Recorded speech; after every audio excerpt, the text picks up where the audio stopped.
Coming up next on Arizona Horizon, a new rule goes into effect today that could impact the future of for-profit universities. Find out what it takes to become a foster parent in Arizona and see how one company is providing employment for the developmentally disabled. Those stories next on Arizona Horizon. Arizona Horizon is made possible by contributions from the Friends of Eight, members of your Arizona PBS station. Thank you. Good evening and welcome to Arizona Horizon. I'm Ted Simons. A new Department of Education rule focused on for-profit colleges goes into effect today. The move is expected to accelerate closures in the for-profit college industry. Derek Anderson is an assistant professor at ASU's School of Public Affairs. Good to have you here. Thanks for joining us. It's a pleasure to be here. Thank you. What exactly happened today? Well, today is sort of the latest chapter in a several-year-long process of creating rules that ultimately hold universities, for-profit, public, and private, accountable for the outcomes of their students. So today, specifically, a new set of rules were enacted that try to create a mechanism to balance student debt relative to potential student earnings. And this is the Department of Education's gainful employment rule? Precisely, Ted.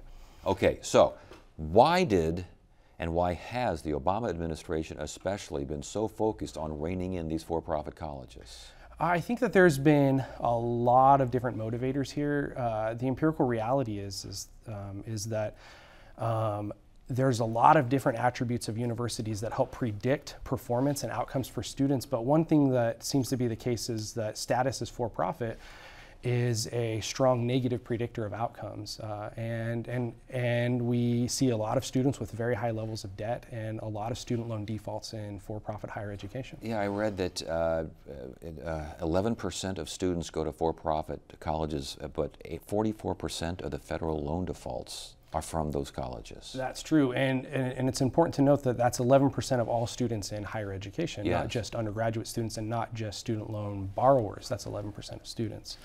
And then that's 44% that are in default. So basically this gainful employment rule uses debt to income metrics. What's that all about? So this is a metric that says if you're a graduate of a program at an institution and your earning is, and your monthly earnings are, for example, $3,000 a month. I'll give you a concrete example. If your monthly earnings are $3,000 a month, according to these rules, their expectation is that your student loan your student loan payment, which is a function of how much you took out, how much you borrowed, shall not be more than 8% of your total earnings or 20% of your discretionary income.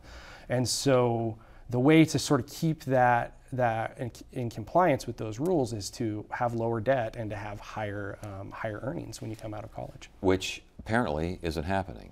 It's not happening, and we see a trend of this sort of becoming increasingly problematic, not just in higher education, but in for-profit higher education specifically. So, students that will be affected by this rule, I mean, it sounds like, again, from what I'm reading, 99% of the students that will be affected by this rule, again, are from for-profit. This rule applies to nonprofit as well. That's true. This is a rule that is required for all institutions to be in compliance with in order for them to participate in federal student aid programs, and that includes student loan programs and also student grant programs for students from low-income families. So why would 99% of the students hit by this rule come from the for-profit college? And what's going on with for-profit colleges? Well, I think there's several different things that can help answer your question. In the first place, we've seen tremendous growth in for-profit higher education. It's really the only area in higher education that's had sustained year-over-year growth in the past few decades. And so it accounts for, even though we're talking about 11% of students, that's still a substantial number of students. Mm-hmm. And then also we see that there is a lot of sort of incentive and a lot of opportunity to have tuition levels and costs that are high in the end result in high levels of debt for students that attend for-profit universities. I know that there have been complaints regarding misleading promises and students saddled with debts, and again, much of this debt comes from government loans. Are those among the reasons that the administration seems to be focusing? Yeah, so there were some investigations that happened from the Senate into the industry's behaviors, and that identified, sort of very specific and concrete examples of systematic engagement and predatory and bad practices. And so that is a concern. And one thing also to note is that there has been some engagement from lawmakers and from regulators in for-profit higher education, but historically it hasn't been because of their status as education institutions. It's been because of bad business practices. And so up until now, it really hasn't been an issue of bad universities. It's been about bad businesses. And so we've made a lot of headway in the system relative to reducing some of those bad business practices.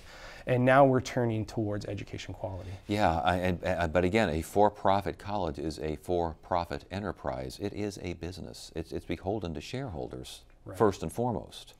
Right, and so that can create some problems for sort of mixed incentives.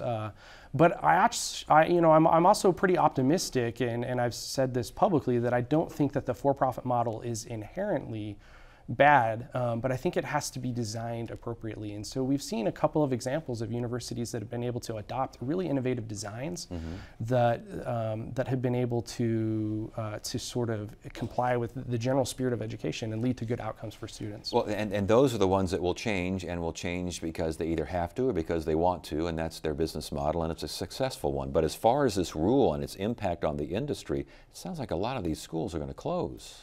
Yeah, I think so. Well, I think that one of the sort of ambitions that we have with our businesses is that they're adaptive and they're responsive, and so now I think we're going to see which of these institutions are adaptive and responsive to sort of this demand for accountability and also for adequate performance. For the schools that close, what happens to the enrolled students? That's a really good question. We're still trying to figure that out. In the case of some institutions, we've seen the Department of Education explore opportunities relative to discharging their student debt on the basis that that debt was accumulated under false pretenses. And so in the case of Corinthian colleges, which has recently gone out of business, discharging student debt from those students alone will cost taxpayers $500 million, it's estimated. And so this is not a trivial amount of money. No, it's not. These for-profit colleges, in order to adapt, in order to change, could they become nonprofit colleges? There's been some talk of that, and there's been a couple of examples of it. But I think it's in order to do that, it's a very difficult process. Yeah, we should mention as well that these for-profit colleges, they argue that there is a place for them out there. For the older student who has to work, who has to borrow more, this gives them an opportunity. And for enrolling high-risk students, this is an opportunity for them as well. Valid? I think that actually is valid. I think it's been historically valid, and I think it's becoming increasingly sort of an elusive point.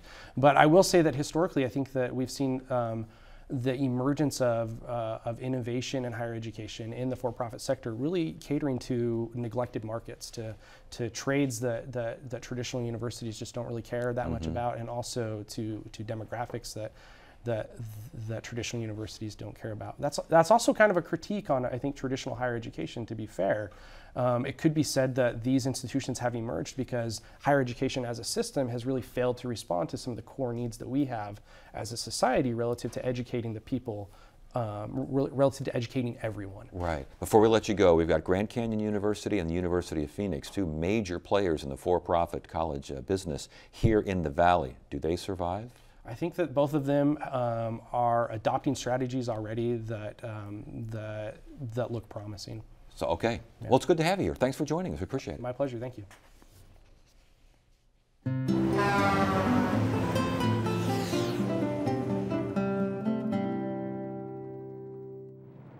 In northwest Arizona, just off State Route 95, stands a peculiar monument to the town of Oatman. Oddly, the marker is 15 miles from the town it honors. Wedged into the Black Mountains, the mining town of Oatman was established at the turn of the century. By the 1930s, nearly 2 million ounces of gold had been extracted from the surrounding mines. The price of gold and World War II forced the closure of the mines in the 40s. The town was delivered another blow when in 1952, a stretch of Interstate 40 opened, siphoning off Oatman's lifeblood, Route 66 traffic. It quickly became a ghost town.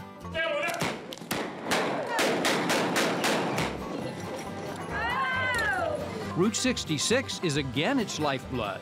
Nostalgia for the Mother Road and the Old West draw tourists from all over the world. They walk the boardwalks, hang with the local gunfighters, and are followed around by Oatman's most famous residents, the Burros, descendants of those set free by miners years ago. Being closer to Nevada than the town itself, Oatman's misplaced monument is long forgotten, but the town is remembered daily.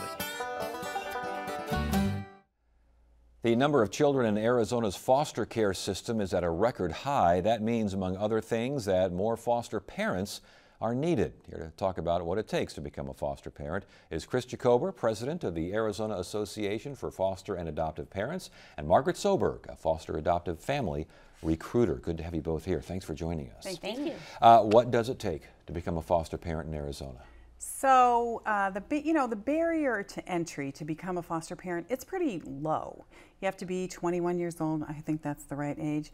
You don't have to own a house. I mean, it's pretty low. The process is pretty rigorous, and it should be, because you're going to have a child come into your home. So there's 10 weeks of training, sometimes more. There's a home study and a background check and a fingerprint card and all of that stuff. But anyone watching this who is thinking, oh, I'm too old, or I'm too young, or whatever, I don't own my house, well, the barrier to get started is pretty low. As far as those requirements, are there too many twos?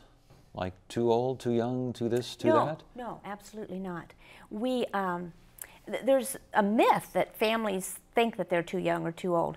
Maybe a couple who doesn't have children, they're just married, that's okay. Or a couple who's in their 60s and their children are all grown. Hey, that's even better because they've got experience. So the biggest thing is just loving kids. If you love kids and you have a little time and energy to spend, doesn't take a financial commitment really, because the state pays an allowance while the child is in your home, so it shouldn't be a financial burden. How much is that allowance? It's about $20 a day per child, and so it's not enough to, make your car payment. It's not intended for that, but it is enough to cover the expenses of the child. Does that money change if it's an infant as opposed to a child, as opposed to a teenager? A little change. It's a little bit more for infants because they need formula and that's expensive. Mm-hmm. It's a little bit more for teenagers because they eat a lot. But basically, it's like I said, it's not a financial problem. It's just we need families that will consider it. And then there are foster care agencies, and our job is to walk families through that process. So it's not like they're turned loose and they have to try to figure it out. Right. They have an agency that walks with them step by step. I want to get to that process in a second. Back to the screening process here. Okay. How exactly does that work? How long does it take? What's involved? Well, I think the average amount of time is probably about 6 months. You start your training weekly, 3 hours a week through this.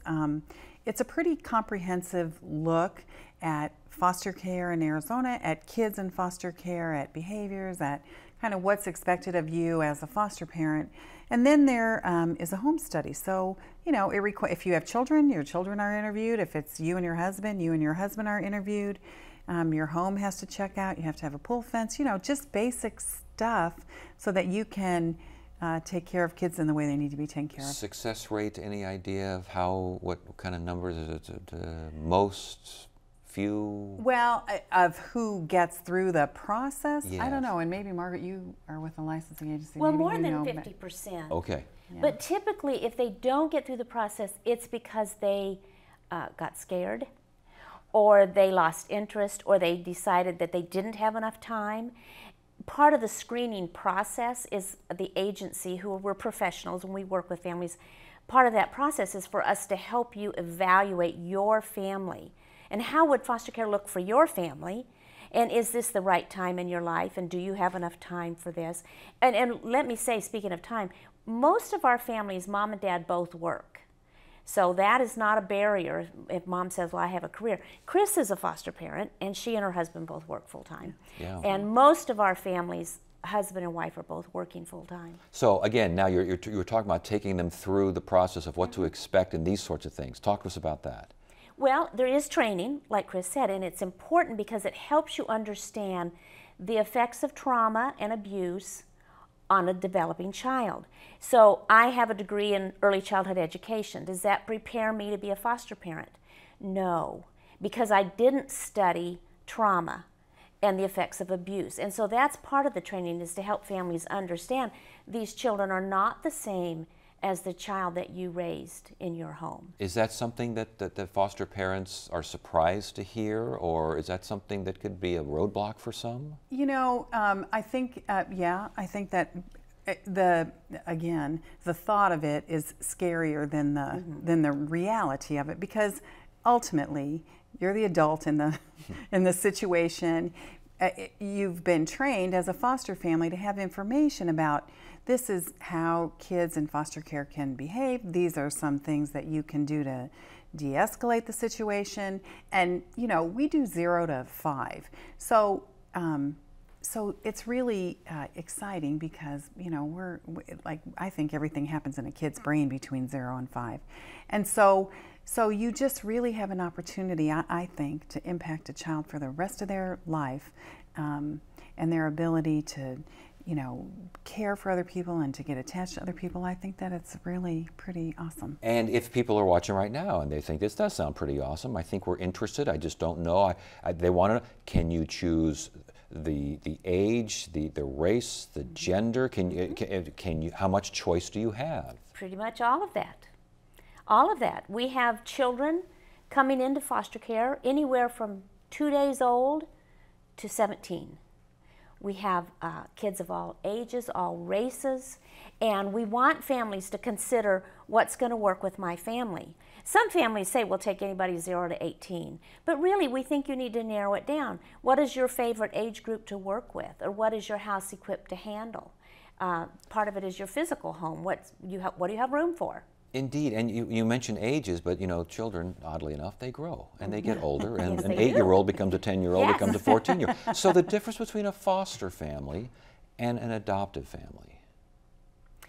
Foster families say, I'm going to take this child and love them and care for them and do everything they need, while the state is working with the biological parents to say, can you get your act together? Can you get clean and sober? Can you get cleaned up so you can be a good parent?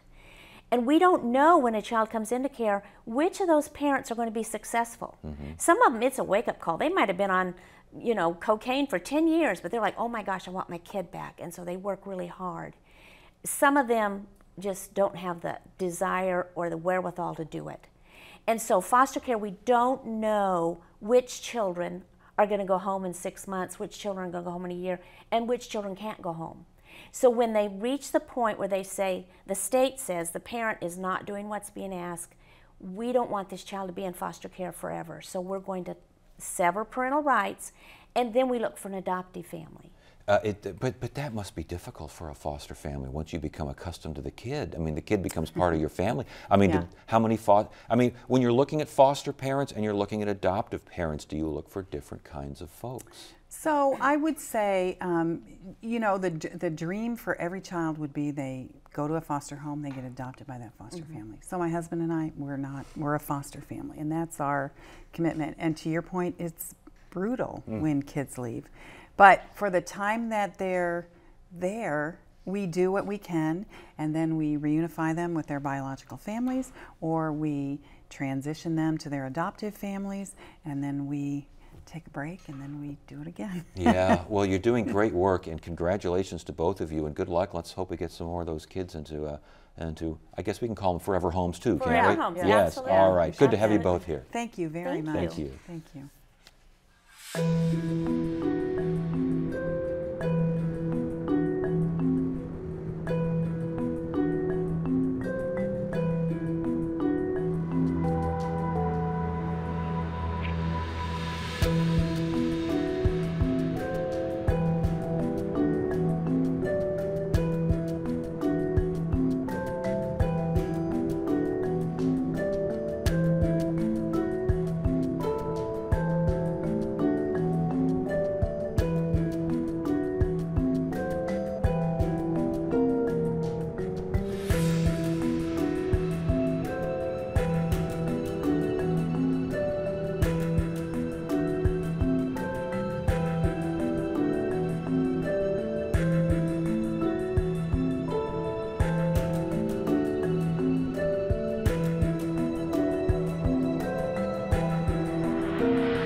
Bottled water is big business. U.S. consumption of bottled water topped 11 billion gallons last year. That's according to the Beverage Marketing Corporation. But a new company based in Phoenix is planning to make a splash in the crowded market, thanks in large part to its employees. Producer Christina Estes explains. At first glance, this building comes across as pretty ordinary. But a closer look and listen Wow. reveals some remarkable work. You ready, Patty? Show me this gizmo. Andrew Lascarine handles filling, capping, and labeling for Aguasac. The company sells collapsible plastic pouches filled with artisan spring water. Hardest job, I say, is trying to get the pump to work without spilling. When package engineer Liesl Harder-Kelp created Aguasac, she planned to sell it to the big guys. But then she met these guys. Oh yeah. There are a plethora of very talented individuals who are in need of jobs. Andrew became Aguasac's first hire through Valley Life, a nonprofit that provides job training for adults with developmental disabilities. If you want to work, you should be able to find a job that's meaningful to you. Jennifer Baer oversees Valley Life's employment program. She says the jobless rate for people with developmental disabilities is at least double the state average. I think employers are somewhat fearful of the unknown, so they're thinking, oh, we're going to have to make a lot of changes. And usually it doesn't involve a lot of changes to get somebody with a disability to be successful in the workplace. It's usually just a matter of training and giving that support at the front end. They're the easiest part of this whole operation. Is that good? I think so. This is a production facility. We receive our water, we pump it from the tanker into our tanks, we filter it twice. That purifies our water. That's where we do our filling. Then it comes over to the label table. Oh good, I'm good at that. You just stick it on and then it becomes easy. While Liesl is proud of her product's environmental benefits, When we order our sacks, we can order 300,000 sacks, and that'll take up one semi. That same 300,000 in bottles would take up about 9 semis. she's most proud of the people behind the product. Oh, I love Andrew. We love Andrew. Everybody loves Andrew. We're getting people off of social services, getting them engaged in something that matters to them, getting them out there. They're making purchases, they're buying things for their job, they're buying food, they're out there and they're contributing to society. We're all the same. And I'm so glad I came here because without that, I would be at home doing nothing. There's nothing like that feeling of somebody saying, I got the job. I got the job I wanted. I'm making money. I'm proud of myself. Jennifer heard that 57 times last year. That's how many people she says Valley Life placed, with an average starting wage of nearly $10.50 an hour. This is a population that stays at the jobs that they have as long as it's the right fit. There you go. Up higher. There you go. There's that sense of accountability and loyalty that you don't always seem to get with somebody that might not have a disability. The number of people with disabilities looking for jobs will likely grow. Arizona has more than 1 million students in K-12 public schools, and according to the National Center for Education Statistics, 13% of public school students have disabilities that require special services. They need jobs. This is not hard to do. It's a little crazy, but it's not hard. Yes, ma'am. Liesl hopes to open an Aguasac facility in every state and fill them with more workers like Andrew. Cool.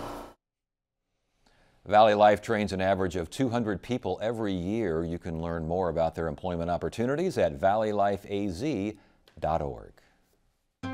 We want to hear from you. Submit your questions, comments, and concerns via email at arizonahorizon@asu.edu. Thursday on Arizona Horizon, it's time for our annual Supreme Court review, a look at higher profile cases and decisions from the just completed session. That's Thursday on Arizona Horizon. That is it for now. I'm Ted Simons. Thank you so much for joining us. You have a great evening.